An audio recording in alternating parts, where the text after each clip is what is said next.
podcast party. Descent into Avernus.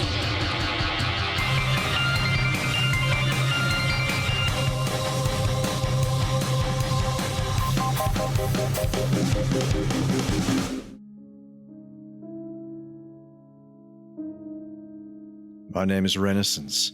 If we're ever going to find our way out of Avernus and save the city of Elturel, we need to speak with Grand Duke Ulder Ravengard.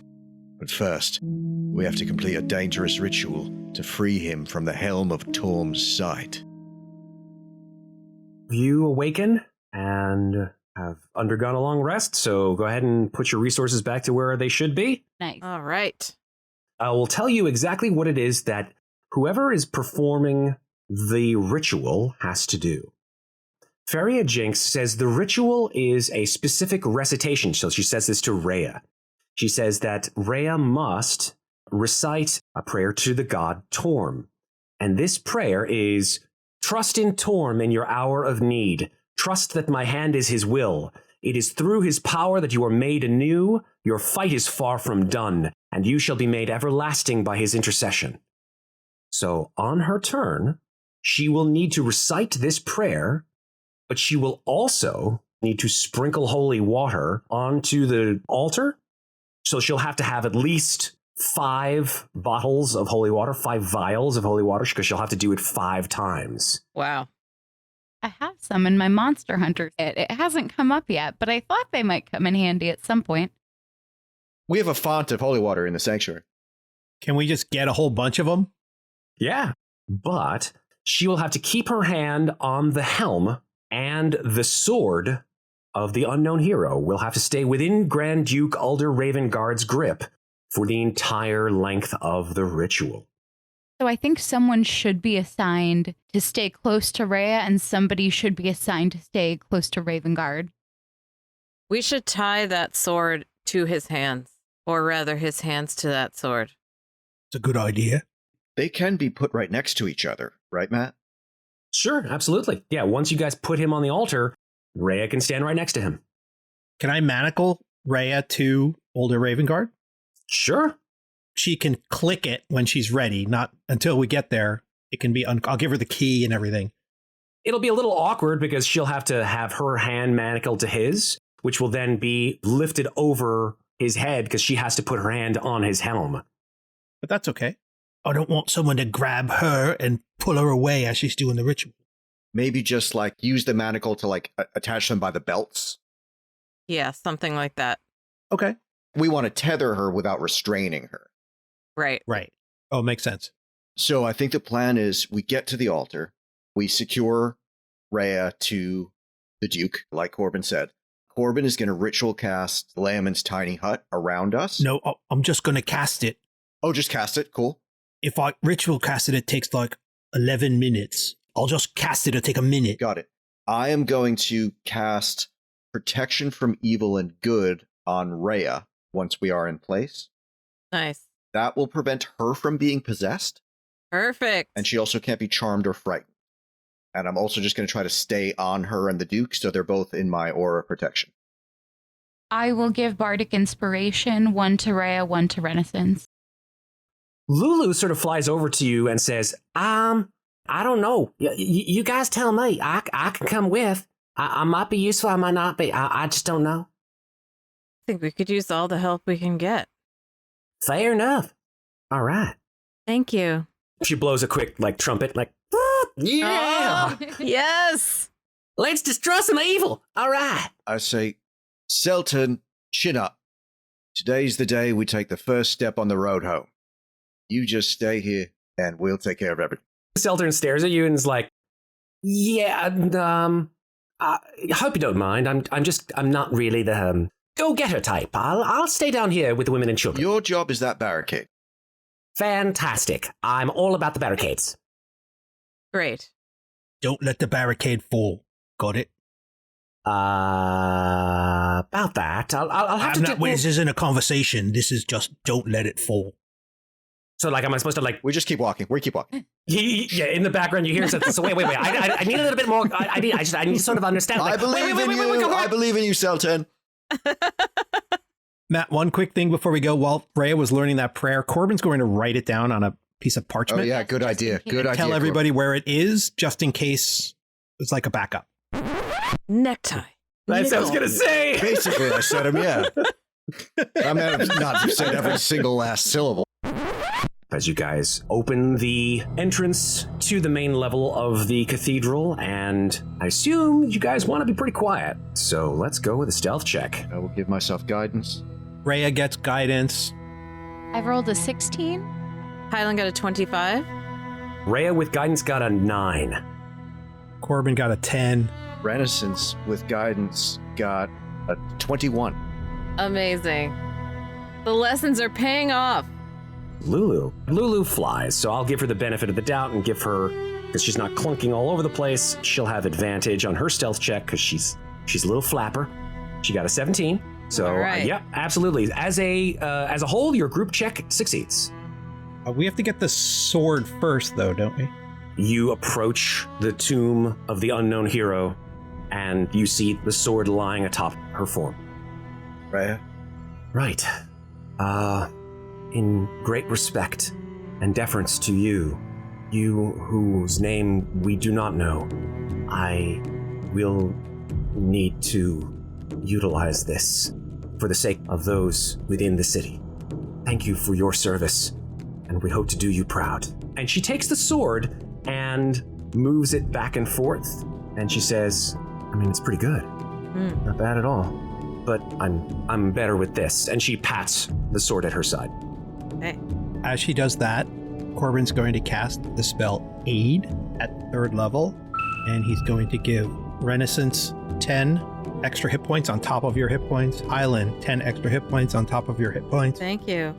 And he wants to give it to Reya, but then he makes an emotional decision and instead gives it to Ofelia. Ofelia, you get 10 extra hit points. And that's for 8 hours, and they can be healed back. As you approach through the curtain, you see an enormous pile of rubble that has come from the ceiling. You look up and you see there's just an enormous hole in the roof. Something clearly smashed through here. But what is more disturbing, however, is the altar of Torm that you see directly to the west of you. The altar has been massively desecrated. Blood and viscera that has been draped over it. It was a pure white marble altar. However, now resting atop it are black candles. Though they no longer are lit, they emit a foul stench. And you see that atop the altar in front of a large stone mural to Torm, you see that there are bones and guts and blood dribbling and dried on its sides. Can anything be done quickly to reconsecrate the place a bit? I use prestidigitation to clean the blood off. You use prestidigitation, and you would have expected that the blood would be at least somewhat cleansed. However, the blood stays. That the blood itself is a mark of the desecration.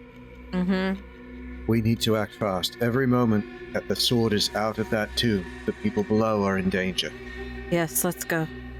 Corbin runs up or sneaks up and starts casting Leomund's tiny hut. He's going to actually cast it as a regular spell slot instead of a ritual. As we lay Ravengard on the altar, I will say, I'm the Watcher. The enemy is powerful, cunning, deceptive. I'll be vigilant in the face of corruption. And I cast Protection from Evil on Reya Mantlemorn. And we have tied the sword into his hands. We've also tied their waists together, right? Through their belts. Okay. Okay. First of all, she can't be charmed, frightened, or possessed by aberrations, celestials, elementals, fae, fiends, and undead. And secondly, they all have disadvantage on any attack rolls against her. The spells go up, and you begin the ritual. As you begin, Reya takes a bottle of holy water and drains it on top of the altar and says, "Trust in Torm in your hour of need. Trust that my hand is his will. It is through his power that you are made anew. Your fight is far from done, and you shall be made everlasting by his intercession. As she does so, she screams, and her hand trembles atop the helm of Torm's sight, and she will make a saving throw. She got a 4. That is bad. With even the plus 3, that's a 7. As she screams, you see her hair begins to turn from a vibrant reddish brown. You see it turns gray at the roots, and she screams, and her skin begins to shrivel, and she takes 12 necrotic damage. I should have done this. As she does so, the helm glows with an unearthly red light, and little beads of floating energy expel from it. And as those come out of the helm, you hear that the gibbering mishmash of celestial and infernal that comes out of Ulder Ravengard's mouth becomes even more intense. It sounds like these two entities are absolutely warring with one another. The beads of energy coalesce, and when they do so, in various places, you see a tear in reality. And stepping through those tears are strange, horrible creatures. Two types of creatures. One is a goatish monstrosity. It stands about 6.5 feet tall. It has pure white eyes, 4 horns that erupt from its skull, and shaggy gray and brown fur. The second kind of creature that appears directly next to Renascence, and also 5 feet away from Reya, is another rather large and ugly-looking creature. It is about maybe 7 feet tall. This one is as wide as it is tall, however, and has thorn-like protrusions sprouting from its greenish-gray skin. It has 2 horns that curl around its head like ram's horns, and a maw of jagged and pointed teeth below a sort of pig-like snout. Upon seeing them, you can make Arcana checks before we roll initiative. Okay. Reticence with a 3 has no idea. Ophelia's rolled a 24. Corbin got a 19. Hylan got a 10. She's too preoccupied with the 3 goats around her to think about it. The goatish creatures, Corbin and Ofelia, you recognize these from perhaps when you guys were doing research in Candlekeep and saw all these horrific-looking demonic creatures. These are creatures known as Bulazau. These are demonic warriors. They are from the abyss, as all demons are. It's got shaggy pelt of hair and pale skin underneath. You see it has a curving tail, at the end of which are these horrific-looking barbs that drip with some kind of greenish liquid. Also, as they appear, there is this intense buzzing of flies. You see that there are just hundreds and hundreds of flies that nest in and around these creatures, either in their flesh or in the hair around them, or simply just all over them. That's a Bulazau. No. The other creature, the single creature, is a creature that you recognize as well, Corbin and Ofelia. This is a creature known as a Tanaruk. Tanaruks are what happens when demons and orcs have a real good time. Jagged horns just jutting from the side of their heads. Literally wearing a bear as a codpiece. Oh, that's awesome. This is a disaster. His knees are pointy. Let's roll initiative. Hi, everybody. The show will be back shortly for the second half. Right now, it's time to give you the news about how you can play Dungeons & Dragons with us. Hey, have you ever wanted to battle goat demons like our heroes are doing in this episode? Well, our professional dungeon masters are available to hire for online games.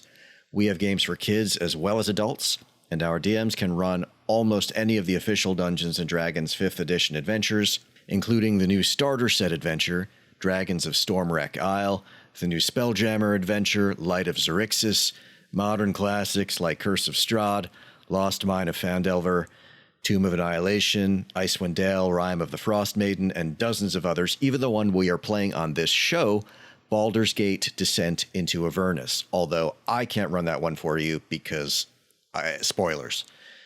Check us out at cast-party.com and follow us on Facebook at castpartydnd, on Twitter at castparty2, or on Instagram at cast_party.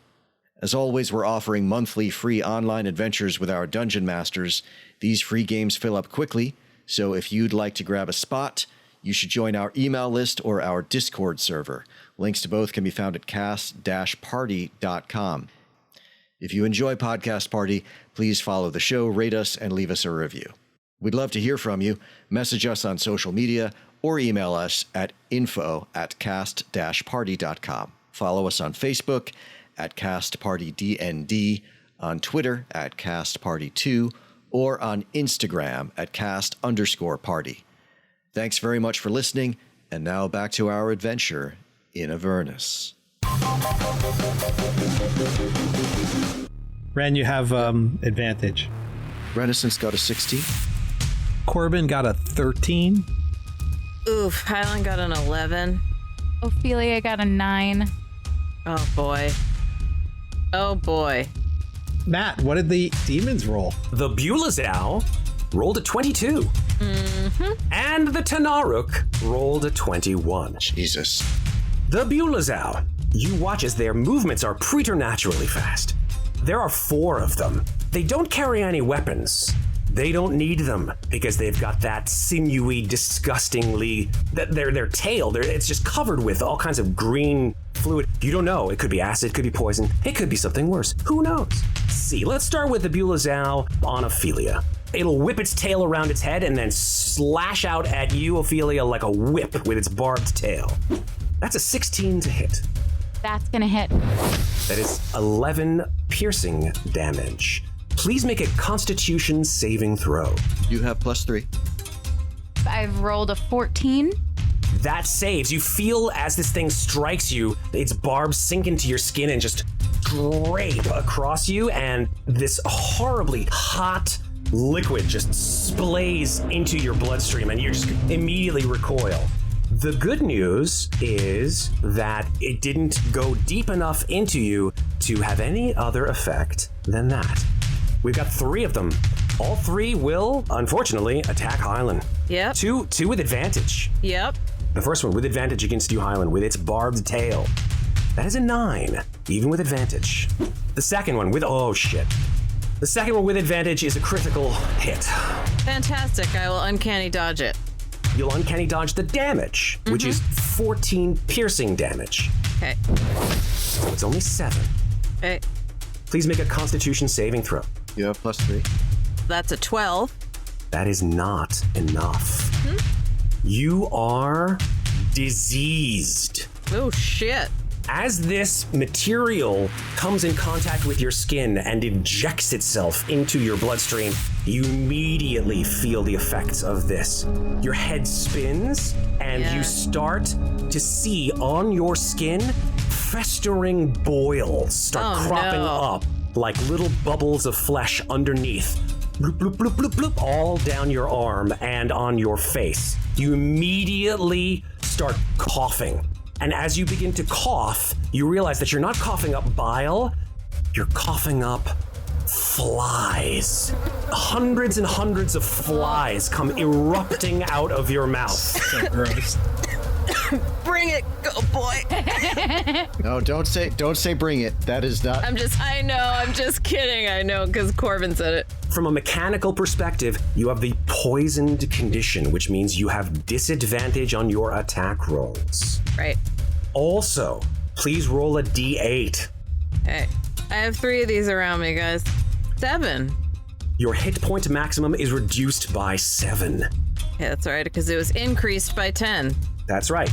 So now it's 3. Yep. Netting to 3. Yep. Here's the super bad news. Oh, God. You, unfortunately, will not be able to make a saving throw to remove this condition, the diseased, poisoned condition, until 24 hours time. Well, can they triple disease me, or once I'm diseased, I'm diseased? Yeah, diseases don't stack. Great. I mean, I was bound to get disease. There's 3 of them around me. It's fine. The third one launches into its barbed tail attack on you. This one does not have advantage, and it rolled an 8. Great. That is the Bulazao. We are on to the Tanaruk. It looks over at the form of Ulder Ravengard, mutters a word in Abyssal. Do any of you speak Abyssal? I do. Corbin. Corbin and Renascence, you recognize the word as pity.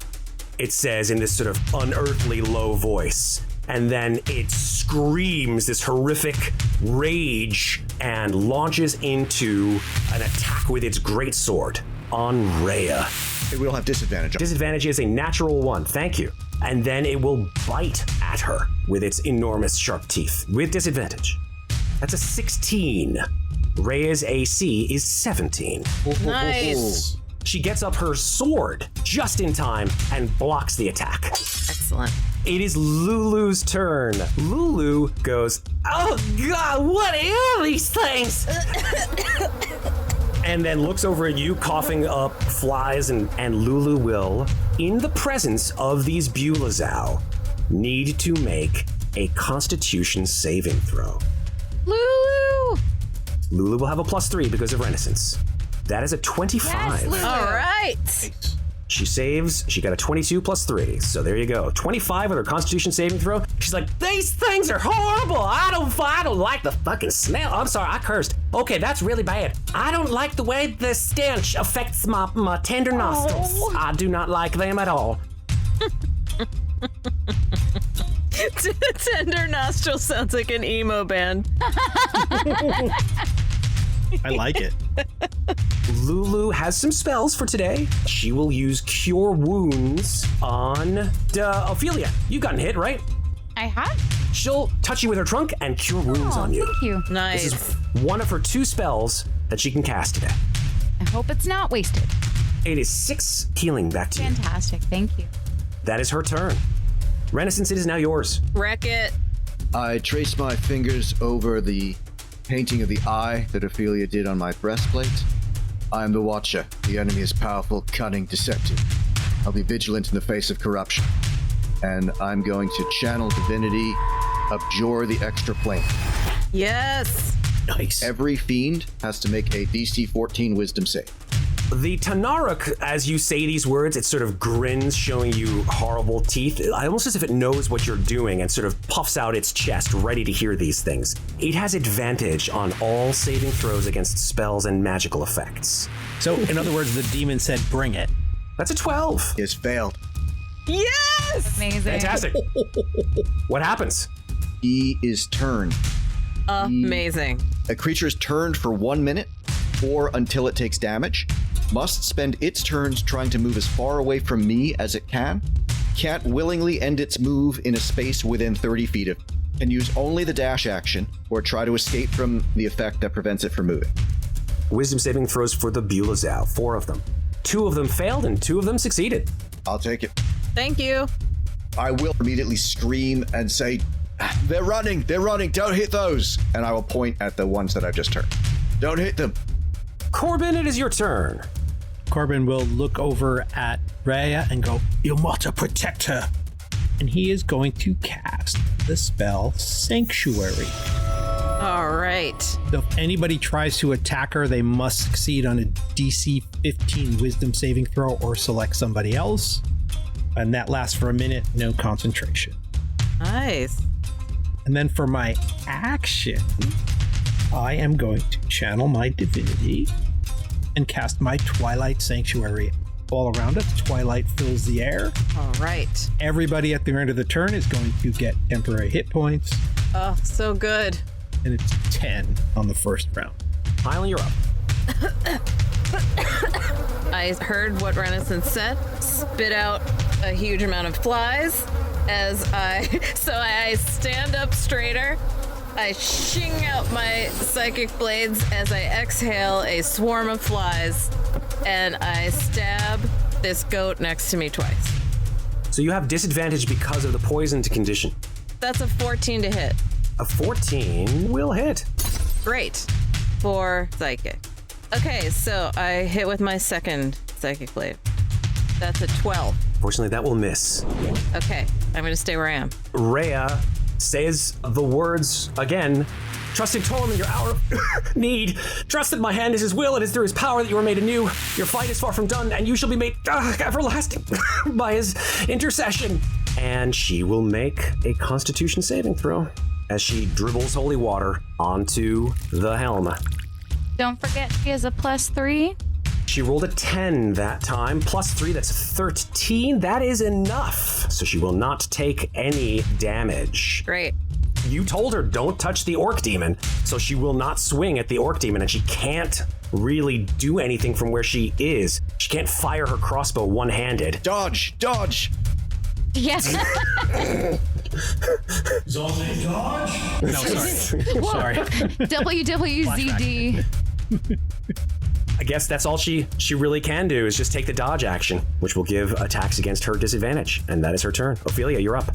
The Bulezau between Ofelia and Hylan, she will turn to, bring out her scimitar, and she will say, "Our very eyes are sometimes like our judgments, blind, and I will cast Blinding Smite and attack All right. this Bulezau. Ferris Bulezau. There it is. This one's called Ferris, guys. Anyway, okay, so I'm gonna attack Ferris with my Blinding Smite. Let me ask you, apologies, before you do that, at the start of your turn, please make a Constitution saving throw. That is a 19. You're good. Go ahead and roll your attack. That is a 20 non-natural. That will hit. Okay, so it's going to take 10 points of piercing damage and 14 points of radiant damage. It needs to make a con saving throw right now. It got a 19. Well, then it succeeds on its Constitution saving throw, and it is not blinded. That's it for Ofelia. Top of the round, Bulezau one of them runs south. It's better. Much better, Andy. Clearly you've been practicing. The Bulezau runs through the curtain, just like streaking through it. And then it disappears behind the curtain, but clearly it's still running. The Bulezau actually, to the east of you, not only runs away, but it leaps over that giant pile of rubble that you guys sort of went around, 20 feet across it, just in one enormous bound, and then it continues to run past through the curtain. So the Bulezaus that have not been turned will attack. So the first one will attack Corbin. This one, directly to the southeast of you, Corbin will attack you with its tail. All right. That is a 17 to hit. Bounces off my shield. Excellent. Stupid goat. The one below Hylan, however, will attack her as well. Mm-hmm. The Bulezau will swing its tail at you. That's a crit. Okay, well, I uncanny dodge it. Good thing you did it. That is 25 divided by 2. That's 12 damage with the uncanny dodge. Thanks.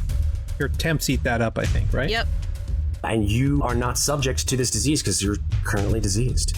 Right on. All right, now it is the Tenaric's turn. The Tenaric uses its turn to move northward, screaming in Abyssal as far as it can with its dash action. And that is its turn. Lulu goes. Lulu says, "Where'd it go? Holy moly, that was awesome." All right, time to take these guys on. And she flies around the other side of the Bulezau and will attack with advantage with her tusks. Aww. No need to be patronizing. It is Lulu. That's a 21 to hit. Yes, Lulu. 2 piercing damage. That's Lulu's turn. Renascence, you're up. I slip between Corbin and the altar. I reach out and I lay one hand on Hylan's shoulder and I burn. I'm okay. Now I burn 5 points of my lay on hands to cure disease. Oh, Remove great. disease. Awesome. Thank you. And then I slip back next to Reya so that I'm still guarding the Duke and Reya. I look at you gratefully. I look like I feel much better. I say thank you, and one more fly flies out of my mouth.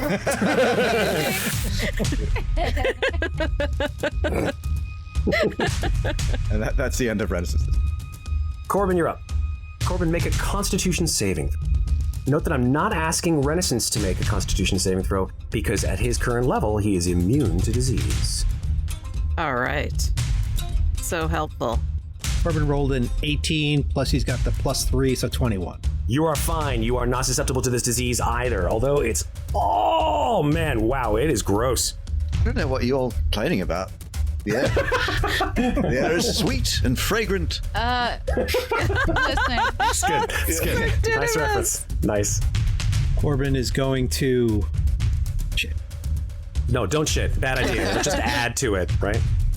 Corbin squats down next to the altar and shits. I don't know what I'm going to do. Corbin is going to reach out to Goat Boy right next to him with his hand and try to smack him with his hand. All right. And he's going to cast Inflict Wounds. 15? 15 will hit. He takes 7 necrotic damage. That's going to be his turn. Hylan, you're up. You are no longer diseased. Great. Go ahead and roll a con save. Yep. That's an 8. This ever-present stench actually finally gets to somebody. You take 3 necrotic damage. It's like a little pinch. Yeah. So you only take 1. Just pisses me off. So I am not diseased or poisoned. Correct. So I no longer have disadvantage. Correct. Great. So I will stab at this Bulizow twice with my psychic blades. First is 17 to hit. Yes, indeed. Excellent. That's 7 psychic and 7 sneak attack for a total of 14. Very cool. Your blades sink into this creature's flesh with a big hit, retributive hit. Great. For the flies. And then second one is an 18 to hit. Absolutely. It's a lot easier to stab things when flies aren't flying out of your mouth. That's 5 psychic. And I'll stay where I am. Reya continues to take the dodge action. She stays where she is. She says now the third of these recitations. Trust in Torm in your hour of need. Trust that my hand is his will. It is through his power that you are made anew. Your fight is far from done, and you should be made everlasting by his intercession. And then takes another Constitution saving throw. Does that +3? Shit. Throw. That's an 8 total. She has Bardic Inspiration still, Yeah. right? Would that be enough I to don't know push if her it's up? enough to get her high enough. Well, what is that? Is a D? It's a D8, isn't it? She could roll it if you want her to use it. Sure. I'm having this in your hands. Yeah, let's do it. Done. She rolled a 7. So that is a 15 total. Look at that. Let's take a look. 15 is target. Amazing. She fights through the pain and her teeth grit and she's like, okay, 3 down, 2 to go. Reya gets 9 temps, by the way. I'm going to go ahead and give Reya another Bardic Inspiration. Make your con save, Ofelia. I will. Okay, that's a 13. That is enough. That is target. Phew. No damage to you. Okay, fabulous. Going to just move aside so that I am flanking with Hylan. I'm going to step briefly next to Lulu, but then I will move back while still being engaged with Ferris in combat. And I will stab him with my rapier. So that's going to be a 24 to hit. That'll do. He'll take 6 piercing damage. She will gain 10 hit points from Corbin. Anything else, Ofelia? That's it for me. It's now the top of the 4th round. The Bulizows that you've turned continue to run screaming. The one that you have sent screaming through the eastern curtain, you hear joined with other noises. Look! A demon! Destroy it! And other creatures seem to join in the fray with that particular demon. What they do next, you do not know. The other Bulizow to the south, it just continues its happy little trip all the way to wherever it goes. Moving on to the other Bulizow that are still engaged with you. One of these Bulizow will move to the other side of Hylan. And it and its friendly neighbor, Ferris, will both take attacks on you, Hylan, with advantage. Yep. The first attack with advantage is a 20 non-natural. That will hit, and I will uncanny dodge it. That is 14 piercing damage. So halves it to 7. Great. Make your con save. I have to make one eventually. That's a 15. That will do. Great. DC is 13. And then the second one with advantage is a 21. That will hit. That is 13 piercing damage. Okay. Make another con save.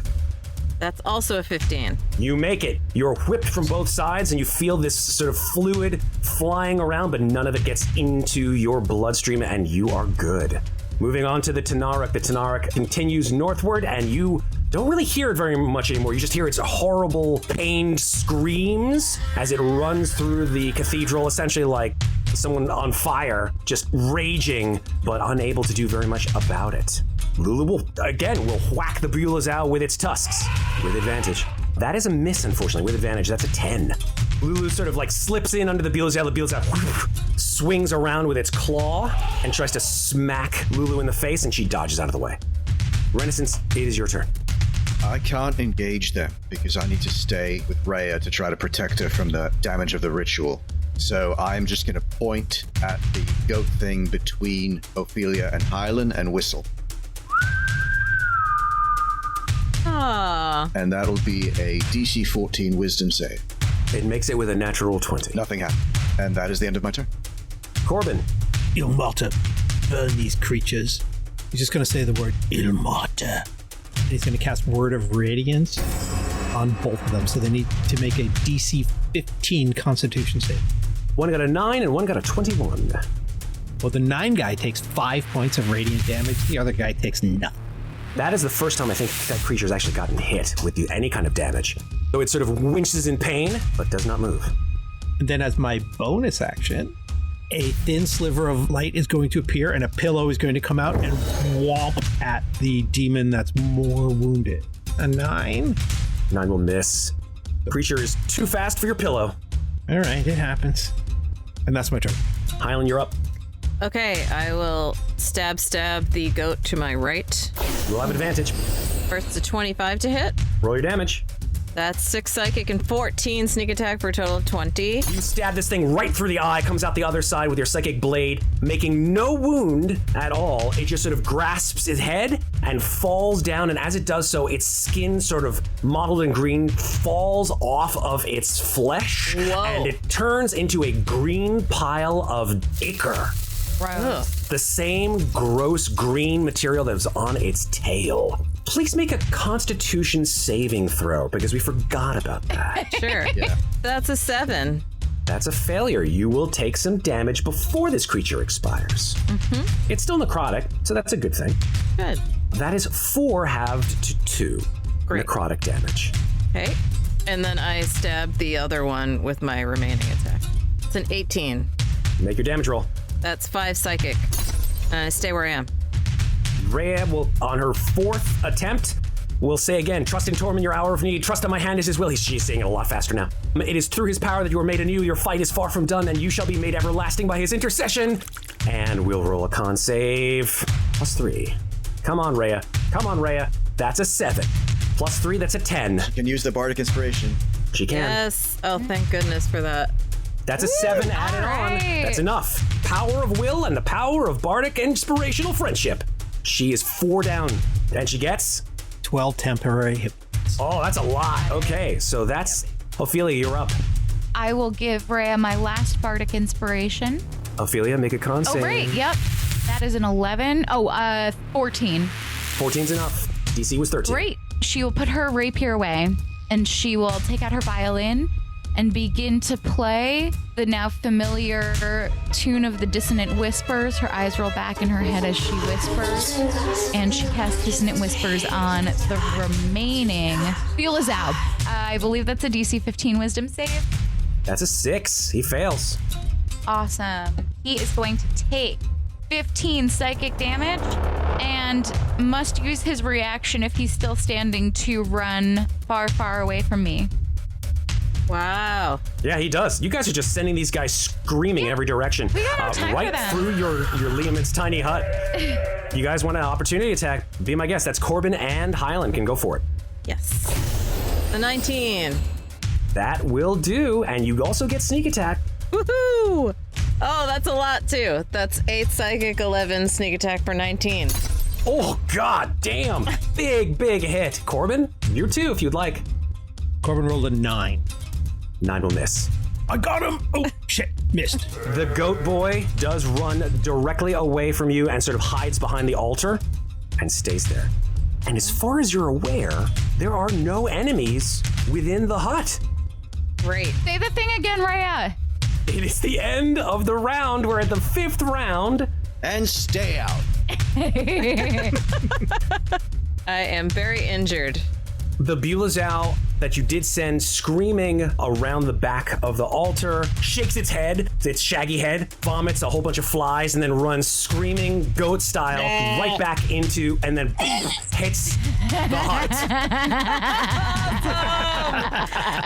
Does its face smush against the glass? Like It totally does, like a... I love it. And then just like streaks down the hut. Just like that scene in Up where the kid is just like squidging against the window. No. That's so good. It's amazing. The Tanaruk you no longer hear. Lulu looks at you all and goes, "That's the funniest thing I've ever seen." I love that. Can we kill him like after this thing is dropped? Can I just like ram him in the face with my horns? I hate those that's things. a new side of Lulu. I appreciate the enthusiasm, Lulu. Let's see how it goes. We'll see what happens. Renascence, it's your turn. What do you want to do? I say, Reya, take us home. I ready Toll the Dead in case a foe gets within the dome somehow. Absolutely. And because it is a hut and no magical effects from outside can go inside, the disease does not enter either. Corbin will just take the dodge action. Staying where you are. Yep. Hylan, I'm just going to move 10 feet, peek outside this dome, What? okay, you walk outside the dome. and I throw Oh, I see. 2 blades at this goat. Okay, You won't have sneak attack. that's fine. That's a crit. She didn't need sneak attack. What is this? What is this sneak attack shit? So that's 13 points of Oh my psychic. gosh. Yeah, I lean out like I'm leaning out of a car window. The goat immediately springs to attack and And then I just throw the blade, shing, and it just goes into it and disappears, and I assume it dissolves into a disgusting pile of green. absolutely. Yep, the green goo like splatters all over the side of the hut and just like makes this horrible stain. Yeah, and then I go back into the hut like I'm leaning back into the car. Like a bug hitting a windshield. Rebel. God. And I just kind of do the, hitting your hands together, like, yeah. Dusting your hands off kind of deal. Exactly. Like Reya smiles. She's like, I knew you guys could do it. Oh boy, here we go. Last try. Trusting Torm, and like tears start springing out of her eyes, down and rolling down her cheeks. She says, trusting Torm in your hour of need. Trust that my hand is his will. It is through his power that you are made anew. Your fight is far from done. And she screams this last one. And you shall be made everlasting by his intercession. And as she does so, there is a brilliant golden light that arcs out of the helm. And of course, she will still have to make that saving throw. It's got a 19. Right. Oh, wow. She just screams, and her hair turns pure white. Oh, boy.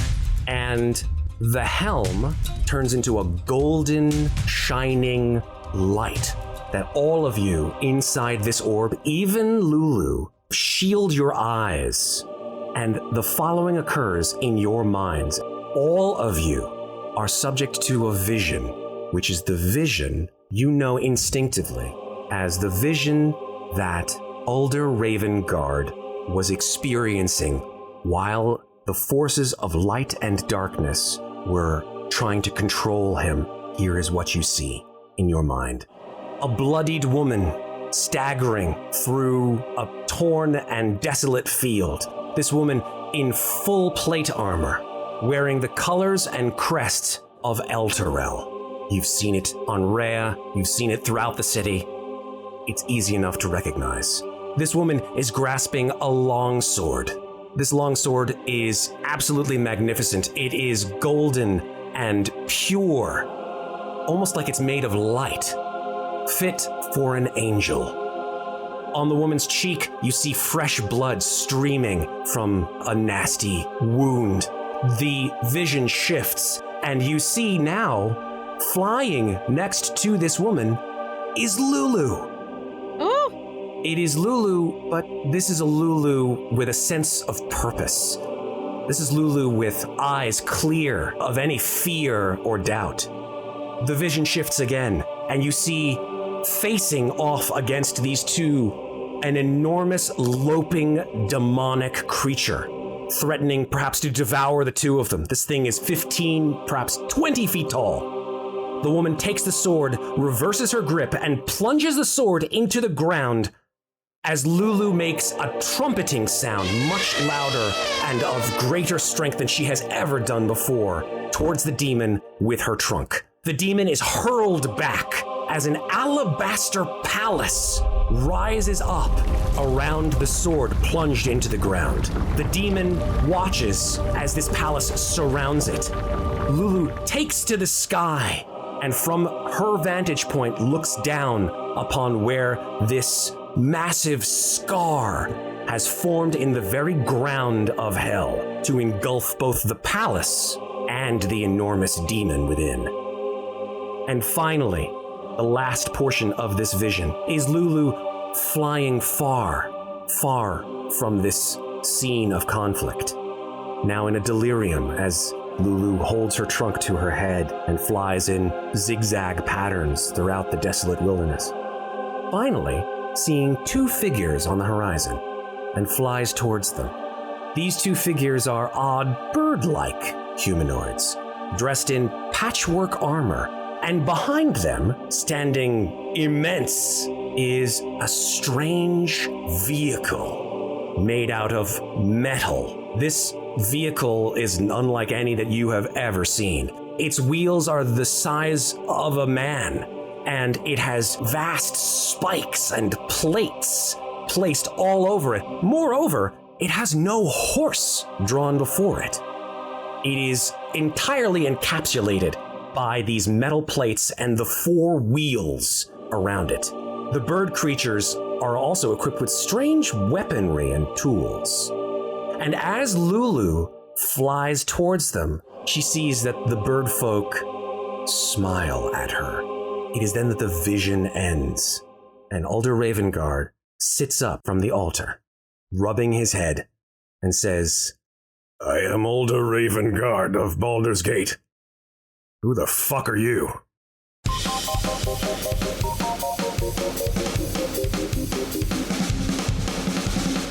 Thanks for listening. This episode featured the Dungeon Master stylings of Matt Gordon, Andy Cannistra as Painbearer Corbin Shiv, Carolyn Fox as Hylan, Rachel Tamarin as Ofelia, and me, Tal Aviezer, as Renascence. This episode was edited by Carolyn Fox and me. Our original theme music is by Lauren Anker and Anthony DiMasso. Some sound effects in this episode are courtesy of Sirenscape. Remember, if you enjoy Podcast Party, please follow the show, rate us, and leave us a review.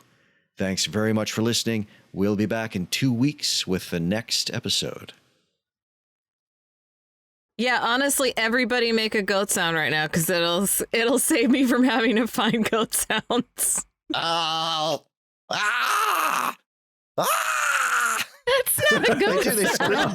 Ah! It just What are you doing with a goat? It sounds like a person screaming. It is, yeah. Goats scream like people They do, sometimes. but not They do. that.